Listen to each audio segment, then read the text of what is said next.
Berarti sholat mengingat siapa? Aku. Karena di aku ini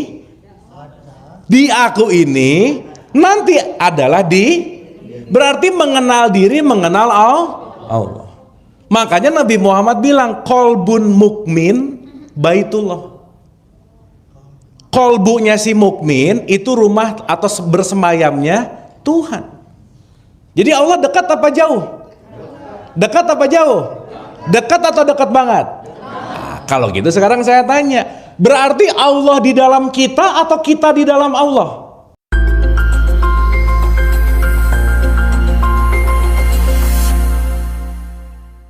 Oke, satu, dalam tradisi Islam nomor satu rukun Islam adalah syahadat.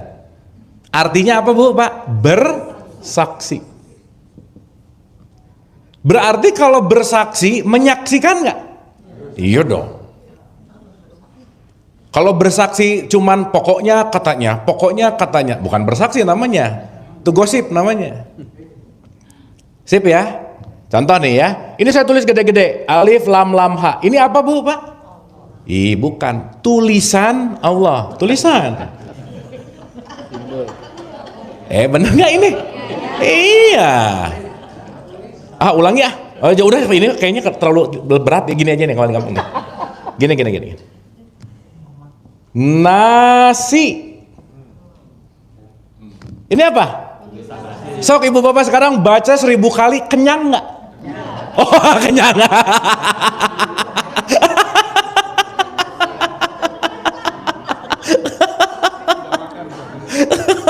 Betul nggak?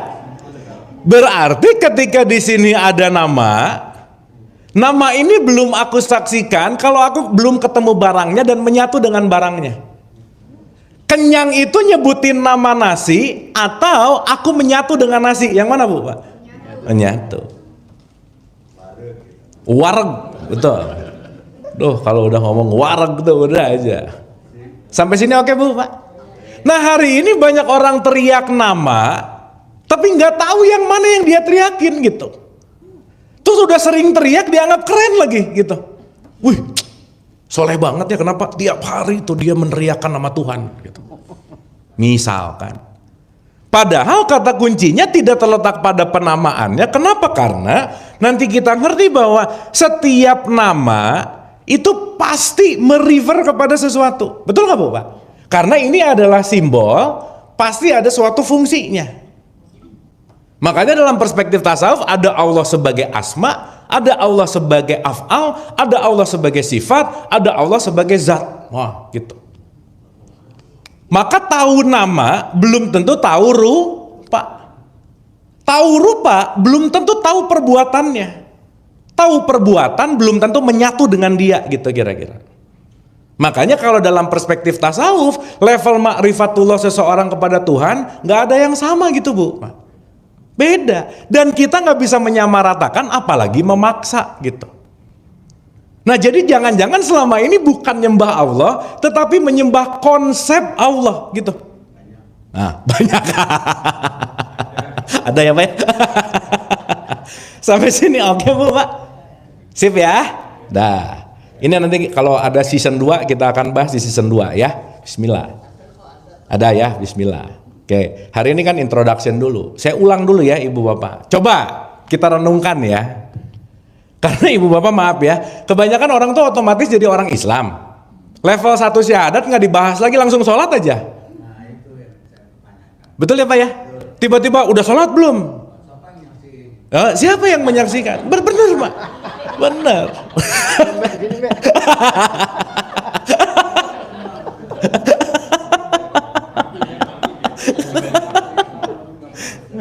Sip ya. Padahal maaf banget nih, Ibu Bapak mau nggak mau, suka nggak suka, kalau kita ngomongin rukun itu sholat itu nomor 2 loh. Betul nggak? Artinya gimana mau melangkah ke nomor 2 kalau nomor 1-nya nggak beres gitu, nggak pernah dilakukan, apalagi dipahami gitu. Ya, sip. Nah, kita bagi 2 nih. Aku bersaksi. Yang menyaksikan siapa? Yang menyaksikan siapa?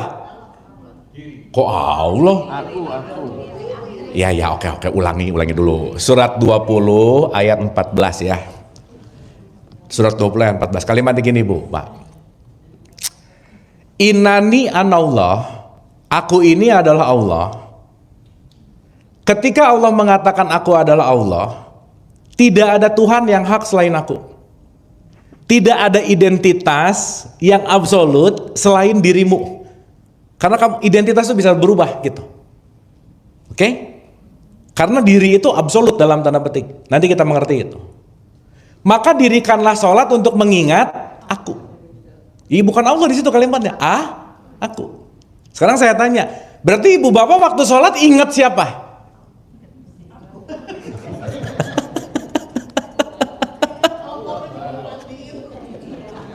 Loh, kan sholat itu mengingat, betul nggak?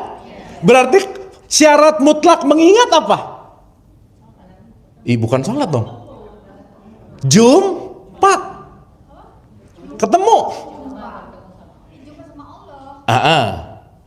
Berarti pertanyaannya, kalau kita bicara dirikanlah sholat untuk mengingat aku, yang jadi subjek siapa? Aku. Anak 40 menit lagi ke situ, Bu. Tenang. Berarti pertanyaan saya, maaf ya, sholat itu buat Allah atau buat aku? Hah? Ibu bapak maaf ya, ada nggak orang yang sekarang nggak sholat ngerasa takut dosa? Ada nggak? Ada. Berarti dia didorong oleh ketakutan yang menganggap semua ibadahnya untuk Allah. Pertanyaan saya, Allah perlu sholat kita nggak? Berarti Allah nyuruh sholat supaya ingat siapa? Aku. Betul nggak? Aku. Berarti aku itu identitas atau diri? Diri. Maka mengingat aku diri, kamu akan kenal Allah. Oke nggak ini? Oh ya, ulang. Aduh, jadi rumit ya. Ntar. Saya cari bahasa yang gampang dulu, Bu, Pak. Ntar. Ini kita udah pertemuan ke 100 kali ini ya. Ulang. Udah rumit nggak dikasih sertifikat lagi apa ya? Nanti sertifikat bisa minta ke Ibu Sri, Pak. Ya, tapi nambah 500.000 ya, Bu, Pak ya. Itu. Jadi Ibu Bapak beli sertifikat aja boleh kok, ya boleh. Ulang. Sholat itu urusan identitas atau urusan diri? Berarti dengan sholat, aku mulai memisahkan mana identitas, mana diri. Gitu dulu nggak? Maka sebelum sholat disuruh wudhu. Wudhu itu pemisahan namanya. Aku tahu bahwa dengan sholat, aku bisa memisahkan mana identitasku, mana diriku. Maka ibu bapak kalau di masjid itu pasti ada batas suci. Oke? Apa maksud batas suci?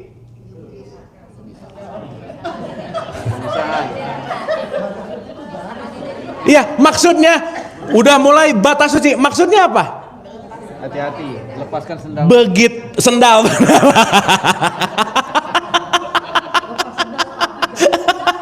Oh iya, sendal itu nanti ada ceritanya di Musa. Musa tuh bilang, kalau kamu mau ketemu aku, lepaskan terompahmu. Sendal kan? Oke. Sendal itu kan nanti cover kan? Cover itu nanti bagian dari identitas. Maksudnya, kalau kamu udah lewat batas suci, mau kamu CEO kek, mau kamu jenderal kek, mau kamu OB, udah nggak penting.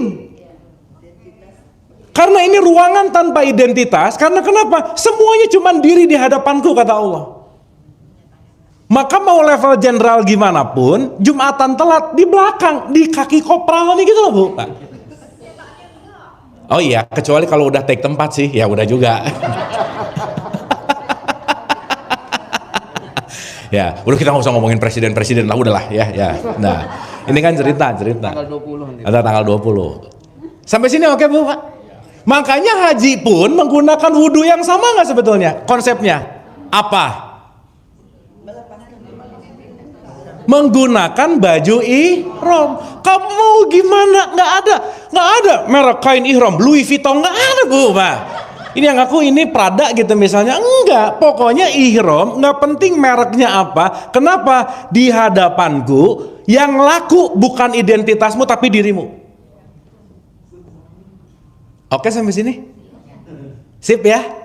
Berarti pertanyaan saya, kalau orang udah pakai baju ihram, kalau orang udah mulai masuk ke batas suci tapi masih ngejudge dia kafir, dia neraka, dia apa, berarti itu basa-basi gitu loh bu Pak. Makanya penggunaan baju ihram itu nanti kalau kita bahas lebih dalam, bukan masalah waktu tawaf di sana, bukan. Makanya pakaian yang terbaik adalah pakaian takwa, gitu nggak bu Pak? Artinya apa? Kita nggak ngejudge based on identity, karena kenapa? Di hadapan Allah semuanya diri yang tunggal, gitu kira-kira. Sampai sini oke? Sip? Nah, ini kalau udah mulai diam gini paham berarti ya. Udah nggak mumet gitu. Oh bukannya paham berarti. Iya, minimal pura-pura paham boleh lah ibu bapak. Oke. Sip ya. Makanya pemaknaan Islam itu adalah berserah total. Total submission, total surrender. Salah satunya menyerahkan identitas gak? Iya dong. Makanya nanti kita ngerti bahwa semua pelepasan identitas pasti bu Pak melalui jalur suffering. Nabi mana yang gak dapat penderitaan dalam hidupnya? Karena semua penderitaan adalah jalan menuju mengenal diri. Once belum menderita, belum ada panggilan untuk mengenal diri. Maka jatuh tempo pengenalan diri gak bisa dipaksain. Karena itu adalah jalan yang sangat private, jalan yang sangat pasti. Karena kenapa? Semuanya pasti by timing, gitu kira-kira. Even selevel Nabi Muhammad gak bisa ngerubah pamannya, betul gak bu Pak? Yes. Itulah kenapa tidak akan ada yang bisa menyayangi diri kita kecuali diri kita sendiri, titik. Dan yang akan selalu bareng sama diri kita ya si diri ini, titik. Sehingga ketika kita craving dari faktor eksternal, udah pasti akan selalu menerima yang namanya kekecewaan berulang-ulang, gitu kira-kira. Makanya bahasa dalam psikologi sekarang yang keren disebut lakukanlah self love. Mencintai diri. Tapi jangan salah ya, self love ini akhirnya jadi self identity. Self identity namanya selfish, egois. Aku tuh lagi self love, ya kenapa nggak mau ngobrol sama dia? Ya udah gitu misalnya. Ya boleh-boleh aja loh. Karena kita perlu self boundary kan, gitu. Sampai sini oke bu Pak? Sip ya. Pokoknya di tahapan ini kita ngerti dulu mana diri, mana Berarti seruangan ini satu diri nggak sebenarnya? Iya dong, karena diri ini satu. Yang beda hanya identitas. Ini sampai asar nggak beres-beres kayaknya.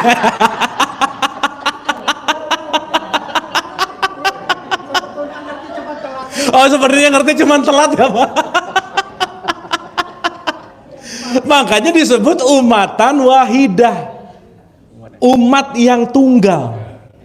Makanya Rumi bilang keren banget bu Pak, kalian ini seperti kaca yang diturunkan dari langit, yang datang ke bumi ini pecah berjuta-juta kepingan, dan kita adalah satu kaca satuan yang itu gitu. Cuman begitu pecahan kacanya dibalut oleh identitas. Dan ketika menuhankan identitas, kita lupa bahwa oh itu juga aku, itu juga aku, itu juga aku. Maka nanti kita ngerti kemana saja kamu menghadap, di situ wajah Allah. Sip ya. Ibu bapak maaf ya, maaf banget nih. Kita bisa merendahkan orang gara-gara identitasnya nggak? Tapi kalau kita tahu siapapun yang akan kita rendahkan, isinya dia sama isinya saya sama, kira-kira bakal ngerendahin nggak? Nggak mungkin. Kenapa? Karena aku sudah tidak melihat identitas, aku melihat diri. Nabi Muhammad begitu ada orang Yahudi ngeludahin dia, dibalasnya diludahin lagi atau dikasih makan? Kenapa begitu? Karena tahu di dalam dia bukan identitasnya. Berarti ketika ada orang ngeludahin itu, Nabi Muhammad melihat Allah nggak di situ? Iya, tapi emang susah sih ngelihat Allah di orang nyebelin ya Bu Pak, gitu. Ini Allah gini-gini amat gitu ya, misalkan. Gitu. Sampai sini oke? Dapat ya? Sip ya? Dah. Berarti sholat mengingat siapa? Aku. Karena di aku ini nanti adalah berarti mengenal diri, mengenal Allah. Makanya Nabi Muhammad bilang kolbun mukmin baitullah. Kolbunya si mukmin itu rumah atau bersemayamnya Tuhan. Jadi Allah dekat apa jauh? Dekat apa jauh? Dekat atau dekat banget? Nah, kalau gitu sekarang saya tanya, berarti Allah di dalam kita atau kita di dalam Allah?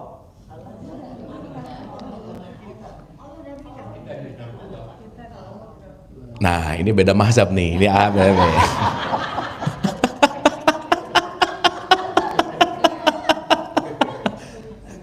Ayo. Kan ini nanti kayak gini loh Bu, Pak, maaf ya. Maaf banget nih. Ketika ada ikan lagi berenang di lautan, lagi renang nih, ketemu omnya, nanya, "Om, air di mana ya?" gitu. Aneh nggak Bu, Pak? Kenapa aneh? Si omnya bilang, "Emang kamu dari kemarin berenang di mana?" "Ya pokoknya aku lagi nyari air kemana-mana," gitu. Sama halnya ketika ada orang nanya, "Allah di mana ya?" gitu.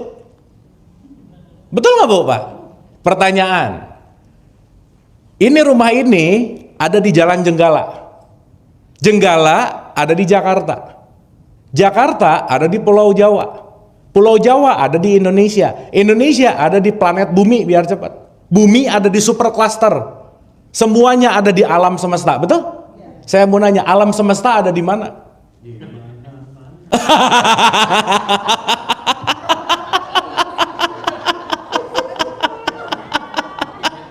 Betul nggak? Betul nggak Bu, Pak? Sip ya. Sehingga di salah satu nama Allah itu ada Allah Maha Meliputi.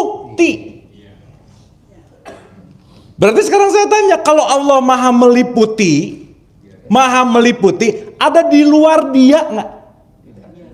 Tidak. Hah? Tidak di dalam. Gini. Ini anggap nih ya, batasannya papan tulis. Saya bisa nulis di sini nggak?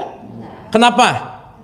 Gimana mau nulis di sini orang liputannya atau dalam konteks wahananya cuma ada di garis putih, di bidang putih ini.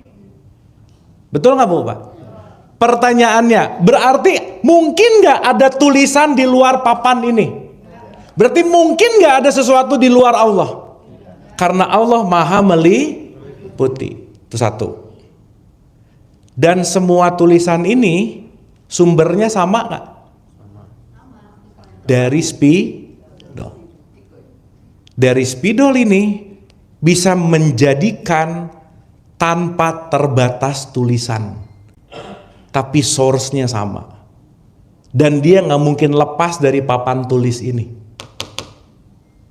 Oke? Berarti meliputi nggak? Meliputi nggak? Berarti setiap tulisan-tulisan ini simbol diri atau identitas? Karena semua datang dari diri yang sama. Oke Bu? Aduh diam gini Ibu Bapak. Oke ya? Semua datang dari diri yang sama. Makanya ini yang disebut innalillahi wa inna ilaihi rojiun. Di tradisi Jawa disebut sangkan paraning dumadi. Gak ada awal, dialah yang awal, dialah yang akhir, dialah yang zohir, dialah yang batin. Siapa yang bukan dia? Gitu loh Bu, Pak. Tanpa nama. Sampai sini oke? Sip? Dapat ya? Berarti source kita sama nggak? Minimal Ibu Bapak, once kita ngerti source kita sama, satu aja, kita mengurangi tingkat membenci orang aja misalnya.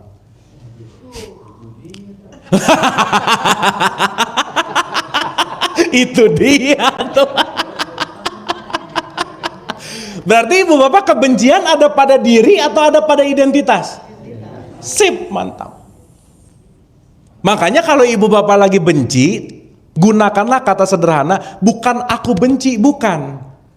Aku sedang mengalami kebencian. Karena kebencian bukan aku. Aku sedang mengalami panik, karena panik bukan aku. Nah sekarang semuanya disatuin jadi panik aku, benci aku, kesal aku, bad mood aku. Jadi confused gitu bu, Pak. Gara-gara WA Pak ya? WAG apalagi Pak ya? Iya, nggak dibaca, di share gitu. Nah, bawahnya, wallahu alam bisawab, nah gitu. Sampai sini oke ibu bapak? Sip ya? Duh bapak ini susah nih untuk diterangin simple, dahsyat, tapi mudah-mudahan kita paham ini gitu. Oke ya, clear ya. Saya balik dulu nih. Berarti kalau kita sebut Allah itu adalah lautan, titik-titik di lautan ini percikannya nggak kira-kira? Tetesannya nggak kira-kira?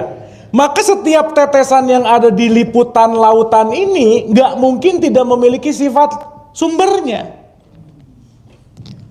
Maka sesuatu yang menetes pasti membawa sifat alamiahnya. Makanya mau dalam tradisi agama apapun, kata kunci dari sifatnya dia, mau ngomongin di Kapitayan Sang Hyang Toyo kek, mau ngomongin Atman kek, mau ngomongin Brahman kek, mau ngomongin Allah, mau ngomongin apapun, kata kuncinya cuma satu, welas asih. Udah gitu aja. Makanya dalam Islam kalau kita sholat, hal yang paling wajib di dalam sholat adalah iftitah, diawali dengan Bismillahirrahmanirrahim. Waktu kita berbasmalah, Bu Pak, saya mau nanya, itu kira-kira kita lagi menyadari sesuatu tentang aku nggak? Iya, karena aku hanya atas nama Allah yang Maha Pengasih dan Penyayang. Berarti kalau atas nama, maaf banget ya, itulah kenapa ketika kita Allahu Akbar, identitas hilang Bu. Udah nggak ada nih si abunya, pesulapnya nggak ada, nggak penting lagi. Kenapa? Semuanya hanya atas namamu yang Maha Kasih, Maha Sayang. Sehingga kalau apapun pujian hanya milik Dia yang Maha Kasih, Maha Sayang. Karena kenapa? Dia bukan raja kasih sayang, tetapi kasih sayang yang selalu meraja gitu.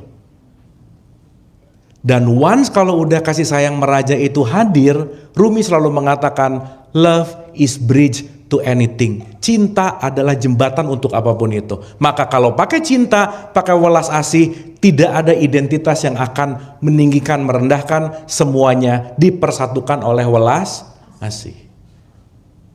Ibu bapak maaf ya, sekarang orang beda agama bisa berantem nggak? Bisa, nggak usah beda agama lah, seagama beda mazhab bisa berantem nggak? Bisa. Ya Pak, aneh, bener Pak, aneh banget. Masa mau ngasih yang sekelompok sama dia gitu misalnya? Berarti dia menuhankan identitas. Ilah bukan? Katanya syahadatnya aku bersaksi tidak ada ilah, gimana? Betul nggak Bu Pak?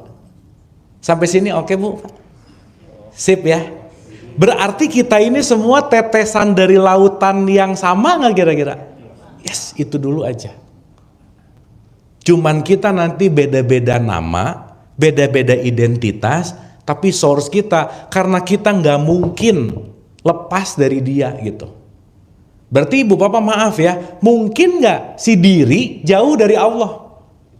Kenapa? Berarti Allah di dalam kita atau kita di dalam Allah? Kita di dalam Allah. Dua-duanya. Contoh. Ikan berenang. Air di luar ikan atau gimana ya bahasanya ya? Gini. Waktu ikan berenang, apakah air di dalam ikan atau ikan di dalam air? Di perut ikan ada air juga nggak? Ada, dua-duanya. Dia di dalam air, tapi air pun ada di dalam dia.